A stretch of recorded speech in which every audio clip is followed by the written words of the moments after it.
Hello friends, welcome in our YouTube channel invest in knowledge. मैं हूं Gurpreet Singh Mangar, UGC NET पीटर CTET qualified. Now I am working as an assistant professor in political science. हमारे इस YouTube channel पर हम जो भी वीडियो लेक्चर्स आपके लिए लेकर आते हैं वो कई एग्ज़ाम्स जैसे UPSC pre, mains, UGC NET, CTET, state level TET और अदर वेरियस नेशनल और स्टेट लेवल के एग्ज़ाम्स के पॉइंट ऑफ व्यू से काफ़ी इंपॉर्टेंट होती हैं। सो प्लीज़ वीडियो शुरू करने से पहले जल्दी से जल्दी हमारे चैनल को सब्सक्राइब कर दीजिए और बेल आइकन को ऑन कर दीजिए ताकि हमारी नेक्स्ट नई वीडियोस की नोटिफिकेशन आप तक पहुंचती रहे। तो चलिए शुरू करते हैं हमारा आज का टॉपिक विच इज़ जैनिज़्म। तो जैनिज़्म के बारे में जब हम बात करते हैं, ठीक है, तो हमें एक चीज़ देखनी है कि एक टाइम पीरियड जैसे जैसे गुज़र रहा है, जैसे वैदिक पीरियड की बात की थी, पोस्ट वैदिक पीरियड की बात की थी, ये सारा कुछ मैंने डिस्कस किया है पिछली वीडियोस में। आप अगर नए हैं तो देन वहाँ पर जाकर देख सकते हैं। तो जैसे जैसे टाइम पीरियड गुज़र रहा है, तो अब ये जो टाइम पीरियड स्टार्ट हो रहा है ये है 600 BC के अराउंड, ठीक है। तो 600 BC के अराउंड जो टाइम पीरियड शुरू हुआ है, ये इस टाइम पीरियड में हमें कुछ नई डेवलपमेंट्स देखने को मिलेंगी। जैसे कुछ डेवलपमेंट्स तो मैंने पिछली वीडियोस में कर ली थी कवर, जैसे महाजनपद जो हैं वो बनने स्टार्ट हो जाते हैं, ठीक है। तो इस टाइम पीरियड में क्या होगा, इस टाइम पीरियड में एक दो और नई डेवलपमेंट्स होंगी जिसको हम बोल देते हैं रिलीजन के आस्पेक्ट से, ठीक है। और इस 6 सेंचुरी BC को रिलीजियस जो बोल दो कि रेवोल्यूशन, ठीक है, उसका भी समय पीरियड बोला जाता है, उसका भी टाइम पीरियड बोला जाता है, ठीक है। अगर आपसे ये पूछ लिया जाए कि किस सदी को धार्मिक क्रांति का समय बोला जाता है या रिलीजियस रेवोल्यूशन का टाइम बोला जाता है हमारे एंशियंट पीरियड के पॉइंट ऑफ व्यू से, तो देन आपने बोलना है 600 BC का टाइम पीरियड कंसिडर किया जाता है, किसमें, रिलीजियस रेवोल्यूशन में, ठीक है। क्यों कहा जाता है, तो एक तो आपके सामने ही है, इस टाइम पीरियड में हमें क्या देखने को मिला, जैनिज़्म देखने को मिला। और इसी के कंटेम्प्रेरी थोड़े से टाइम के बाद हमें यहाँ पे बुद्धिज़्म देखने को मिलेगा, ठीक है। जैन धर्म और बुद्ध धर्म की जो उत्पत्ति है वो इसी टाइम पीरियड में हो रही है, इसीलिए इसे धार्मिक क्रांति का समय पीरियड भी बोला जाता है। अभी मेन बात ये आती है कि ये रिलीजन हर हिस्ट्री में, इतिहास में हर एक डेवलपमेंट के कुछ ना कुछ कारण रहते हैं और उनके कुछ ना कुछ कॉन्सिक्वेंसेस रहते हैं, ठीक है। तो इसी तरीके से ये जैनिज़्म की बात कर लें या बुद्धिज़्म की बात कर लें, इनकी इमर्जेंस के पीछे भी कई कारण थे। अभी वो कारण क्या थे इन ब्रीफ में डिस्कस करूँगा, क्योंकि एग्ज़ाम्स के पॉइंट ऑफ व्यू से वो बिल्कुल भी इम्पॉर्टेंट नहीं है, बट फिर भी आपको एक बैकग्राउंड के लिए बता के चलता हूँ कि उस समय की कुछ पॉलिटिकल कंडीशंस इस तरीके की बनी थी कि जैसे मैंने बताया था महाजनपद बनने स्टार्ट हो गए थे। और महाजनपद क्या थे, वहाँ पे शक्तिशाली राजाओं का राज हुआ करता था, और ये जो राजा हैं ये अपनी मर्जी से दिल खोल के किसी न किसी रिलीजन को दान दिया करते थे, ठीक है। तो उस टाइम पीरियड में अगर हम बात कर लें तो मगध जो था, मगध सबसे ताकतवर जनपद में से आता था। तो यहाँ पे बिंबिसार हो गया या अजातशत्रु हो गया या इसके अलावा और भी आसपास जितने भी महाजनपद हैं, वहाँ पे इन रिलीजियस लीडर्स की काफ़ी हद तक क्या है प्रेज़ की जाती थी और उनको दिल खोल के सरपरस्ती दी जाती थी, ठीक है। तो इसी टाइम पीरियड में मगध ने क्या किया, जो भी जैनिज़्म के रिगार्डिंग डेवलपमेंट होगी या जो कुछ भी बुद्धिज़्म के रिगार्डिंग डेवलपमेंट होगी, उनको वो क्या करते हैं, सरपरस्ती देते हैं, मतलब उसको उत्साहित करते हैं, खुद भी अडॉप्ट करते हैं। और जैसे राजा ने अडॉप्ट कर लिया तो आगे उसकी प्रजा तो ऑब्वियसली उसको खुश करने के लिए वो चीज़ें करेगी ही करेगी, ठीक है। और अगर प्रजा नहीं करेगी तो राजा ज़रूर उसकी डेवलपमेंट के लिए कुछ ना कुछ काम ज़रूर करेगा, ठीक। तो एक तो ये चीज़ें हो गई कि पॉलिटिकल कंडीशंस ऐसी बन गई थी। उसके बाद सबसे मेन जो कारण बनता है वो है हिंदू रिलीजन। हिंदू रिलीजन में हमने पिछली वीडियोस में देखा है कि क्या हो रहा था, कॉम्प्लेक्सिटी बढ़ती जा रही थी, ठीक है। वैदिक पीरियड में सब कुछ ओके था, लेकिन पोस्ट वैदिक पीरियड में क्या हुआ, सब कुछ ख़राब हो गया। तो अभी ये सिस्टम है इतना ज़्यादा फेवरेबल नहीं रहा, इतना ज़्यादा पॉपुलर नहीं रहा, तो लोग जो भी फेड अप हो जाएंगे तो देन वो किसी ना किसी नए आइडियाज़ की तरफ अट्रैक्ट होंगे, और वो आइडियाज़ किन्होंने प्रोवाइड किए, उनको जैनिज़्म के रूप में मिले या फिर बुद्धिज़्म के रूप में मिले। ठीक है। और हिंदू धर्म है जो बहुत खर्चीला भी हो गया था, मतलब हमने पिछली वीडियोज़ में देखा कि एक व्यक्ति को अपने टाइम पीरियड में, अपने सारे जीवन में 40 से ज़्यादा तक क्या है सेरेमनीज़ करनी पड़ती थी, यज्ञ करने पड़ते थे, और उन यज्ञ में भर भर कर क्या है ब्राह्मणों को दान देना पड़ता था। ठीक है, 3 तरीके के दान की भी बात की थी हमने। तो वो एक नॉर्मल बंदे के लिए करना काफ़ी मुश्किल था, आज के समय में भी मुश्किल है, तब भी मुश्किल था। ठीक है, तो इसलिए ये उस महंगे धर्म से क्या है ये फेडअप हो गए थे, और इनको कोई सस्ता और अच्छा धर्म मतलब अट्रैक्ट करना, जब कोई आएगा, जब कुछ नए डेवलपमेंट्स होंगी, कुछ आइडियाज़ आएंगे, तो ऑब्वियसली लोग उसकी तरफ क्या होंगे, मतलब अट्रैक्ट होंगे। और एक अगली चीज़ जैसे बोल दो ब्राह्मण, तो ब्राह्मण भी क्या थे, अपने आप को सुपीरियर मानने लग गए थे। जैसे मैंने बताया कि अगर किसी को धरती का देवता बोला जाता था पोस्ट वैदिक पीरियड में, तो वो कौन होते थे, ब्राह्मण होते थे। तो ब्राह्मण अपने आप को परमात्मा मानने लग गए थे, अपने आप को गॉड मानने लग गए थे, और उनका काफ़ी हद तक जो बिहेवियर है आम जनता के प्रति, वो कई हद तक क्या है मतलब काफ़ी ख़राब था। ठीक है, अब अभी और उन वो कुछ ना कुछ बुराइयों में भी लिप्त हो गए थे। ठीक है, जैसे अगर हम आज की भी बात करें, तो आज भी हमारे हिंदू धर्म में कई मंदिर ऐसे हैं जहाँ पर देवदासियों की क्या है एक परंपरा चल रही है, देवदासीज बोला जाता है। वो देवदासीज क्या है, वो नॉर्मली उनको रख लिया जाता है, लड़कियां होती हैं छोटी छोटी, ठीक है, और उनको तब तक रखा जाता है जब तक वो जवान होती हैं, सुंदर होती हैं, और उसके बाद क्या है वो मतलब उनको गृहस्थी बसाने की परमिशन नहीं होती, उनको ये माना जाता है कि ये परमात्मा के लिए इनका जीवन अर्पित है। ठीक है, तो इस तरीके की बहुत ही कंट्रोवर्शियल चीज़ें हैं जो इसमें देखने को मिल रही थी। और कास्ट सिस्टम का तो हमें पता ही है, कास्ट सिस्टम में तो शूद्रों का एक तरीके से शोषण ही हो रहा था और कुछ नहीं हो रहा था, उनसे नफ़रत की जा रही थी उनको, और जानवरों से भी बदतर सलूक हो रहा था उनके साथ। तो ऑब्वियसली ये लोग उस धर्म में क्यों रहेंगे जहाँ पे इनकी रिस्पेक्ट ही नहीं है। तो ये इन्हीं को रिस्पेक्ट कहाँ पे मिल रही है अब, जैनिज़्म में या बुद्धिज़्म में। ठीक है, तो इसलिए ये इनकी तरफ अट्रैक्ट होने लग गए। और अगली बात, हिंदू धर्म की अगर बात करें तो ये सारा कुछ किस में है, संस्कृत लैंग्वेज में है। तो संस्कृत आम बंदे के लिए समझना बहुत ही डिफ़िकल्ट काम हो जाता है। ठीक है, तो इसलिए इन चीज़ों को जो ब्राह्मण बोलते थे वही सही मान लिया जाता था, चाहे वो सही हो चाहे वो गलत हो। इसलिए भी ये हिंदू धर्म का थोड़ा सा क्या बोलते कि थोड़ा सा डिक्लाइन स्टार्ट हो गया था एट दैट टाइम। ठीक है, और भी कई चीज़ें जैसे सुपरस्टिशन हो गया, जहाँ फिर और मतलब लोग जादू टूने में विश्वास करने लग गए थे, मतलब अजीब सी मतलब चीज़ें आ गई थी, जिससे जीवन जो है बहुत ही कम्प्लेक्स हो गया था। इस वजह से जैनिज़्म और बुद्धिज़्म का क्या है डेवलपमेंट होती है। और इसी टाइम पीरियड में लकीली क्या है, कुछ ना कुछ महापुरुषों का जन्म होता है, जिनमें से एक तो ये आपके सामने है। ठीक है, जिनको बोला जाता है महावीर जैन, वर्धमान भी बोला जाता है। ठीक है, जिन्होंने जैनिज़्म को मतलब एक तरीके से प्रफुल्लित किया। ठीक है, तो एक तो ये हो गए, और एक होते हैं महात्मा बुद्ध। ठीक है, वो जब हम जैनिज़्म कंप्लीट कर लेंगे तब आपको वहाँ पे बता दूंगा। ठीक है, तो महात्मा बुद्ध का जन्म होता है, और उसके बाद हमारे महावीर जैन का जन्म होता है। ठीक है, तो ये जो हैं ये बेसिकली क्या करते हैं, ये लोगों को अट्रैक्ट करते हैं अपने विचारों से, और एक नई जो चीज़ें हैं वो नए आइडियाज़ हैं वो लेके आते हैं, और जिनसे लोग मतलब इन्हीं को अपना धर्म बना लेते हैं। ठीक है, तो अभी हम जो टॉपिक है ये जस्ट एक ब्रीफ सी हिस्ट्री इसके बारे में, अभी हम स्टार्ट करेंगे जैनिज़्म। ठीक है, तो जैनिज़्म की जो अगर बात करें तो नॉर्मली इसकी स्टार्टिंग होती है नॉर्दर्न इंडिया में। ठीक है, ये जो बिहार वाला एरिया, ये तो हमें सीधा सीधा डायरेक्टली पता है कि ये कहाँ, यहाँ पे जन्म किनका होता है, ये एरिए में महावीर जैन का जन्म होता है, वर्धमान का जन्म होता है। ठीक है, तो जब जैन का जन्म या महावीर का जन्म यहाँ पे होगा तो ऑब्वियसली ये तो एक गढ़ बन ही जाएगा। ठीक है, और ये जो एरिया राजस्थान वाला जो एरिया है, इसमें हम बोल दें कि जो इनके पहले जो तीर्थंकर या जिसको हम गुरु बोलते हैं, मतलब है ना, एक सिंपल जी भाषा में, आगे जाके सारा कुछ कंप्लीट कराऊंगा।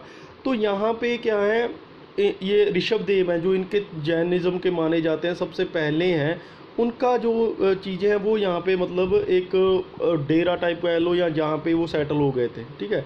उसके बाद ये जो एक हो गया मध्य प्रदेश वाला एरिया हो गया, यहाँ पे भी इनके क्या है सेंटर्स मिलते हैं। मतलब शुरुआत में मेरे कहने का मतलब है कि ये जो जैनिज़्म है या जो जैन धर्म है, ये नॉर्दर्न इंडिया में काफ़ी प्रफुल्लित होता है, ठीक है। लेकिन जैसे जैसे टाइम गुजरता है, ठीक है, 5th सेंचुरी से बाद का अगर टाइम आता है तो देन क्या होता है, देन ये इसका मेन सेंटर जो है वो इधर भी बन जाता है, मतलब साउथ इंडिया में भी हो जाता है इसकी, ठीक है। और कई राजे, पहले तो यहाँ के राजे ही इसको क्या कर रहे थे, सरपरस्ती दे रहे थे, लेकिन अभी 200-300 साल बाद जाके चेंजेस आएगा और वहाँ पे जो ये साउथ के राजा हैं वो भी इनको क्या है सरपरस्ती देना स्टार्ट हो जाएंगे। वो क्यों हुआ, इनको इधर से इधर क्यों जाना पड़ा, और इसके बाद में कैसे कैसे इनमें मतलब डिवीज़न होती चली गई, ठीक है, पार्टीशन होती चली गई, है ना।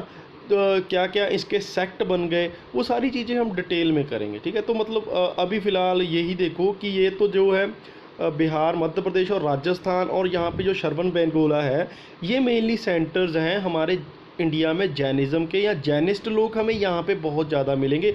और इवन जैनिज़्म से रिलेटेड जो भी चीज़ें हैं, जिनमें हम बोल दें कि उनके जो कुछ भी मंदिर वगैरह बनाए हैं या उनके रिगार्डिंग कुछ भी चीज़ें बनी हैं, मतलब कुछ भी हो सकता है उनसे रिलेटेड, वो इन एरियाज़ में हमें सबसे ज़्यादा देखने को मिलते हैं। बिहार हो गया, राजस्थान हो गया, मध्य प्रदेश हो गया और कर्नाटका हो गया, जहाँ श्रवण बेलगोला जिसको हम बोल दें, वो सारी चीज़ें हमें नेक्स्ट स्लाइड में करेंगे, ठीक है।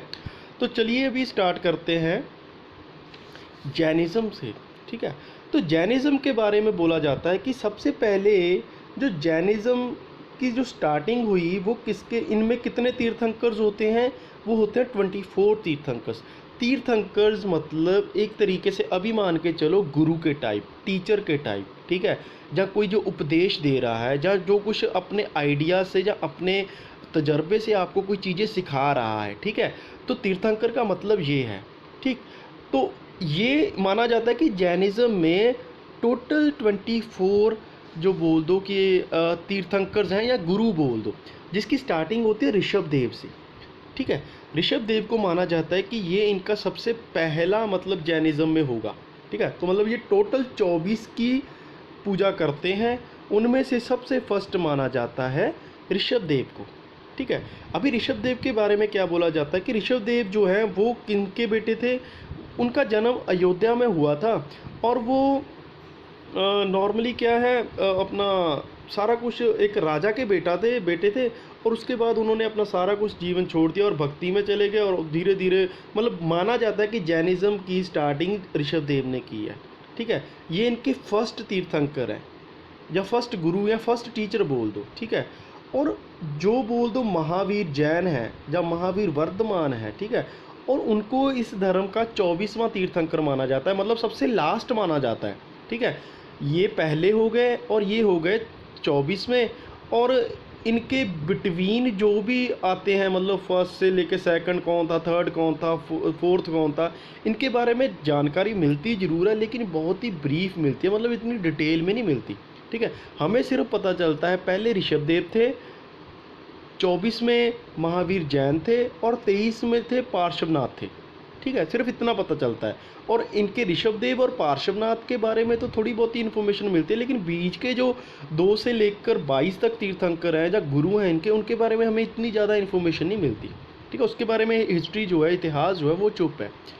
तो अभी हम पहला तीर्थंकर देख लिया, ऋषभ देव को माना जा रहा है, और लास्ट माना जा रहा है महावीर को, और महावीर के बाद ये तीर्थंकर वाली जो ट्रेडिशन है इसको ख़त्म कर दिया जाता है, मतलब इसके बाद कोई भी तीर्थंकर नहीं होता, ठीक है। इसके बाद एक नई ट्रेडिशन है जो वो शुरू की जाती है, जिसको बोलते हैं गंधार प्रथा, ठीक है। जिसको क्या बोलते हैं, गंधार ट्रेडिशन बोल दो या प्रथा बोल दो, कुछ भी, ठीक है। तो गंधार ट्रेडिशन, और इसमें क्या, वो भी एक तरीके के नेता ही होते हैं, ठीक है। जैसे ये गुरु हो गए, अभी वो लीडर हो जाएंगे, ठीक है। जिनमें सबसे पहला कौन था, सुब्रमान था, ठीक है। और उसके बाद कौन आएगा, उसके बाद दूसरा हो जाएगा जम्बू, ठीक है। और जो तीसरा होगा, तीसरा का नाम आ जाता है संभूति, संभूति, ठीक है। तो ये 3 है, मतलब इनमें से इतना ज़्यादा तो वैसे इंपॉर्टेंट नहीं है। इतना याद रखो कि पहले तीर्थंकर ऋषभदेव थे, आखिरी वाले जो थे वो थे महावीर जैन, और जो 23वें थे पार्श्वनाथ, ठीक है। उनके बाद तीर्थंकर वाली जो ट्रेडिशन है वो ख़त्म हो जाती है, और उसके बाद जो ट्रेडिशन शुरू होती है उसको बोलते हैं गंधार ट्रेडिशन। और गंधार ट्रेडिशन में भी एक तरीके के नेता ही चुने जाते हैं। उनमें से सबसे पहले होते हैं सुब्रमान, और उसके बाद होते हैं जम्बू, और उसके बाद होते हैं संभूति, ठीक है। अब जो संभूति है, संभूति के बाद ही इसमें क्या है, पार्टीशन होगी। मतलब जो जैनिज़्म है, जैनिज़्म के सेपरेट सेक्ट बनेंगे ना, वो संभूति के बाद में ही बनेंगे, क्योंकि संभूति के बाद 2 लीडर आएंगे। एक तो आएगा भद्रबाहु, ठीक है, और एक आएगा जिसको हम बोलते हैं स्थूलबाहु, ठीक है। एक भद्रबाहु आएगा और एक आएगा स्थूलबाहु। तो भद्रबाहु जो है ये नॉर्मली जो साउथ की और इसका इम्पोर्टेंस आ जाती है, साउथ में ये अपना चीज़ों को बढ़ाएंगे, ठीक है। और ये ट्रेडिशनल में आ जाते हैं, ट्रेडिशनल जो जैनिज़्म है उसी के। और स्थूलबाहु है जो ये मगध में ही रहेंगे, ये नॉर्मली नॉर्थ इंडिया में ही रहेंगे, और टाइम के साथ साथ कुछ ना कुछ चेंजेस कर देंगे सिस्टम में, ठीक है, कुछ ना कुछ चेंजेस ले आएंगे। तो चलो वो बात की बातें वो बाद में करेंगे। तो अभी यहाँ पे हमने देखना है कि क्या क्या चीज़ें हैं। ऋषभदेव है, जो ऋषभदेव का जो एम्बेलम है, जो इनका चिन्ह है, उस चिन्ह को क्या बोला जाता है, एक बोल दो जैसे स्नेक, ठीक है। जो ऋषभदेव है, ऋषभदेव का एम्बेलम माना जाता है स्नेक। और जो हमारे आ जाएंगे पार्श्वनाथ, पार्श्वनाथ का आ जाता है बुल, बैल, ठीक है। और जो तीसरे आ जाएंगे, तीसरे हमारे जो लास्ट में आ जाते हैं महावीर जैन, इनका एम्बेलम माना जाता है, इनको माना जाता है कि इनका एम्बेलम है लॉयन, ठीक है, इनका लॉयन होगा। नहीं, यहाँ पे थोड़ा सा ना जैसे इनकी अगर बात करें तो एक तो ये देखो कि जो ऋषभदेव है, यहाँ पे मैं गलत बोल गया थोड़ा सा। ऋषभदेव है जो, इनका होगा बुल, इनका जो एम्बेलम है वो हो जाएगा बुल, ठीक है। और जो हमारे आ जाएंगे पार्श्वनाथ, इनका हो जाएगा स्नेक। और जो होंगे महावीर जैन, इनका हो जाएगा लॉयन, ठीक है। तो मैं गलती कर गया था पिछले, तो इसको थोड़ा करेक्ट कर लेना। ऋषभदेव का है स्नेक, महावीर का है लॉयन, और पार्श्वनाथ का आ जाएगा हमारा स्नेक, ठीक है। तो अभी तीसरे जो हमारे थे पार्श्वनाथ, ठीक, तो ये इनके 23 में आ गए। और लास्ट जो आ गए महावीर, वर्धमान महावीर आ गए, ये लास्ट हो जाएंगे, ठीक है। अभी इनके बारे में थोड़ी सी बात कर लेते हैं। जो महावीर है, महावीर का जन्म कहाँ पे होता है, इनका जन्म होता है कुंडग्राम में होता है, इनका जन्म होता है कुंडग्राम में। कहाँ पे, ये आज की करंट में जगह कौन सी है, ये जगह है बिहार का मुजफ्फरपुर। अगर ये ज़रूर पूछा जाता है कि इनका जन्म कहाँ पे हुआ, तो कुंडग्राम तो आपको याद होना ही चाहिए। साथ ही आपको ये भी याद होना चाहिए कि ये बिहार में पड़ता है, और आजकल ये किस डिस्ट्रिक्ट में पड़ता है, मुजफ्फरपुर में पड़ता है, ठीक है। तो ये चीज़ आपने याद रखें। और इनका जन्म कब हुआ, इनका जन्म हुआ 540 BC के में, ठीक है, मतलब 540 BC में इनका जन्म हुआ है। और इनके जो फादर थे, उनके फादर का नाम क्या था, सिद्धार्थ था। और वो जंत्रिका कबीले के क्या थे, मुखी थे, चीफ थे, ठीक है। जो जंत्रिका कबीला था उसके क्या थे, वो चीफ थे, और इनके फादर का नाम सिद्धार्थ था। अभी इससे एक और चीज़ याद रखो, यहाँ पे सिद्धार्थ है जो, महात्मा बुद्ध का असली नाम सिद्धार्थ होगा, ठीक है। और महावीर का असली नाम वर्धमान होगा, ठीक है। तो इसमें कोई कन्फ्यूज़न नहीं आ गई, यहाँ से आप याद रख लो। वर्धमान के जो, महावीर के जो पिता हैं उसका नाम सिद्धार्थ है, और जो बुद्ध हैं, बुद्ध के असली नाम क्या है, सिद्धार्थ होगा, ठीक। अब इनकी जो मदर है, मदर का नाम क्या है, त्रिशला है।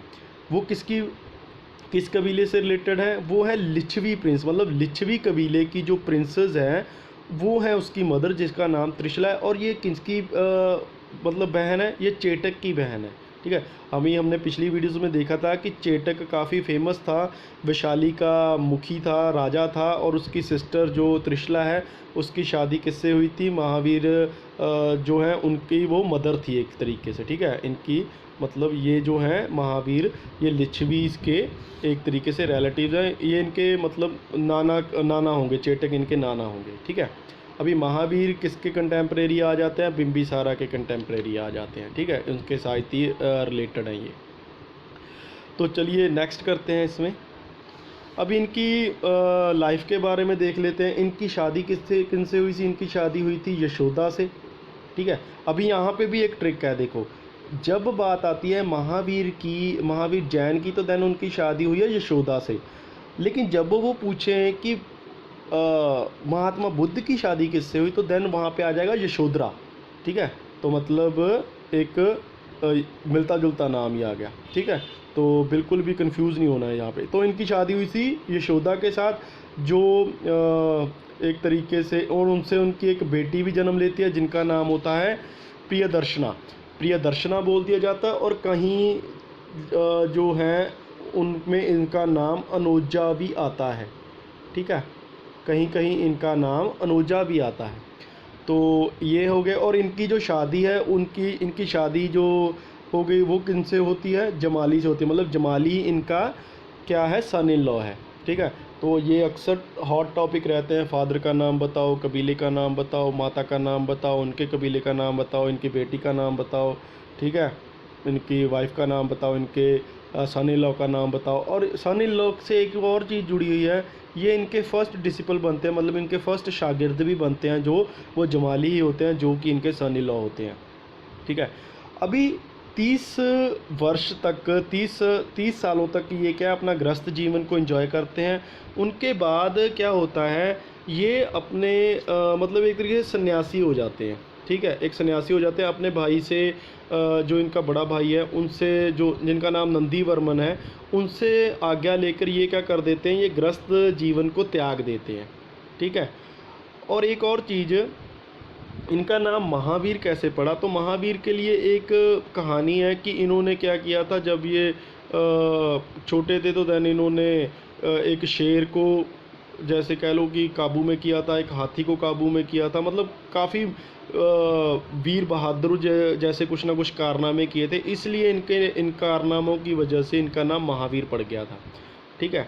तो ये अभी क्या हो रहा है, 30 साल, अभी ये भी क्वेश्चन आ जाता है कि इन्होंने कब गृहस्थ जीवन को त्यागा, तो देन इन्होंने 30 की ईयर में एज में त्याग दिया था घर को। और किन से परमिशन ली थी, नंदी वर्मन जो इनके भाई थे उनसे इन्होंने परमिशन लेके घर को बाहर को छोड़ दिया था, ठीक है।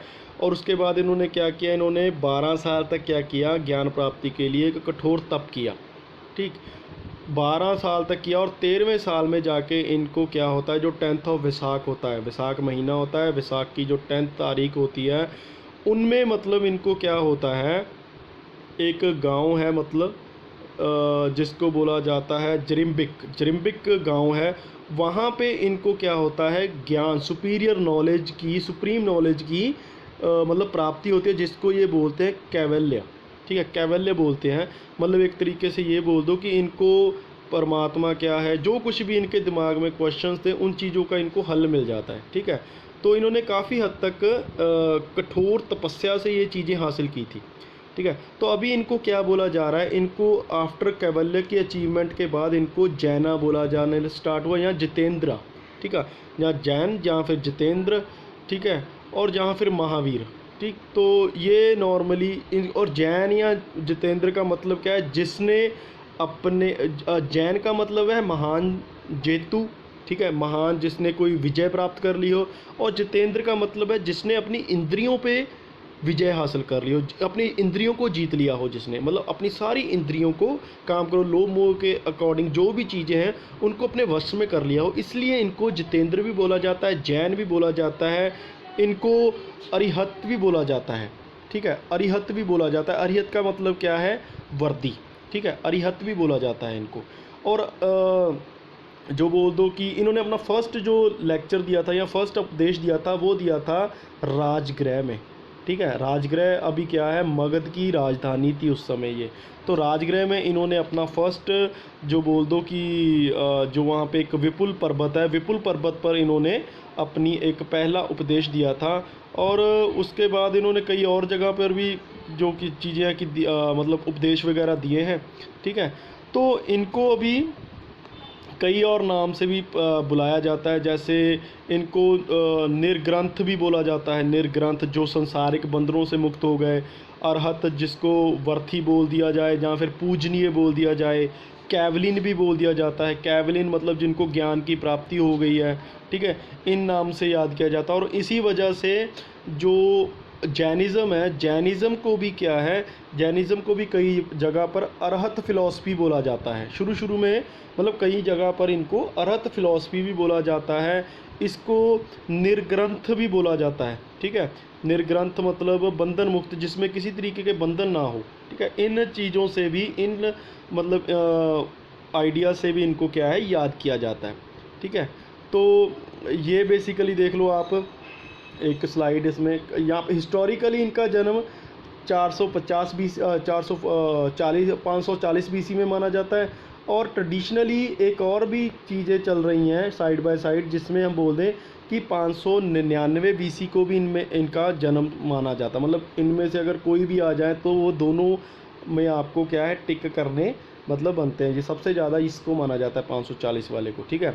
तो ये चीज़ हो गई। अभी इनकी मौत के भी दो हैं, ठीक है। तो मौत के रिगार्डिंग भी 468 बीसी में माना जाता है हिस्टोरिकली, और ट्रेडिशनली माना जाता है 527 में, ठीक है। तो ये माना जाएगा कि 72 साल आपने देख लेने हैं, ठीक है। अगर कई बार ये भी पूछ लिया जाता है कि अगर उनका जन्म 540 में हुआ तो देन उनकी डेथ कब हुई, तो देन आपने ये वाला नहीं फॉलो करना, आपने ये फॉलो करना है। आपने देख लेना है कि हिस्टोरिकल पॉइंट ऑफ व्यू से पूछा गया है या ट्रेडिशनल पॉइंट ऑफ व्यू से पूछा गया है, उसके अकॉर्डिंग आपने अपना आंसर क्या करना है, देना है, ठीक है। तो फादर सिद्धार्था थे, त्रिशला मदर थी, ये देख लो। ब्रदर नंदीवर्मन ब्रदर है इनका, ठीक है, नंदीवर्मन ब्रदर हो गया। और सुदर्शन, सुदर्शन भी एक ब्रदर का नाम है, ठीक है। इनको किन किन नामों से याद किया जाता है, वीर, अतिवीर, ठीक है, वर्धमान, सन्मति, न्यायपुता, या फिर कास्यापा, कास्यापा। इन ये भी मतलब इनके अलग अलग नाम है, तो इनको भी एक बारी आपने देख लेना है, ठीक है। तो इनके पहले जो थे वो कौन थे, पार्श्वनाथ थे। पार्श्वनाथ के बाद ये आते हैं। इनका सिंबल क्या है, इनका सिंबल है लॉयन। और इनका जो भी ट्री वगैरह अगर पूछ लिया जाए तो वो साल आ जाएगा, ठीक है। जो साल वगैरह का आते हैं ना, तो वो चीज़ें इनमें क्या है, आपने देख लेनी है, ठीक है। तो अभी फ़िलहाल इस वीडियो में इतना ही। नेक्स्ट वीडियो में हम अभी हमने इनकी लाइफ कवर कर ली है, इसके बाद हम और भी चीज़ें इनकी फ़िलॉसफी को कवर करने की कोशिश करेंगे, ठीक है। तो आप बने रहिए हमारे साथ, ताकि आपको नई नई चीज़ें समझने और देखने को मिलती रहें, और आप सीखते रहिए, ठीक है। तो मिलते हैं नेक्स्ट वीडियो में नए टॉपिक के साथ। तब तक बाय बाय, टेक केयर, और इसी तरह से पढ़ते रहिए।